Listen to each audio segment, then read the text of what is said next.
In this video, I'm about to show you how to game share safely on Steam. Steam's family sharing feature allows you to share your game library with others, enabling them to play your games without having to purchase them. To start sharing, you can allow up to 5 accounts and 10 devices to access your games. These users will have their achievements, but keep in mind that only one person can play a game from your library at a time.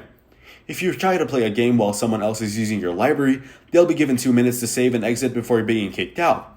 Before you begin, you'll need to enable Steam Guard, which adds a layer of security to your account.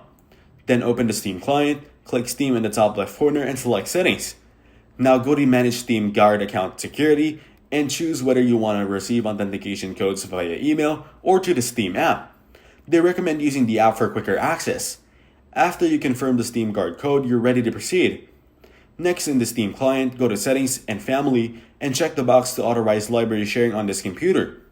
Once you've done that, log out of your account and have your friend log into theirs on the same device.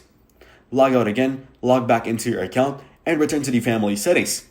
You should now see your friend's username under eligible accounts. You can check the box next to their name, click OK, and have your friend log back into their account. Once this is set up, your games will appear in their library and they can start playing them. If you're a regular Steam user, you might also want to try the in-home streaming feature, which lets you stream your gameplay to other displays on the same network. Thanks for watching. Don't forget to like and subscribe.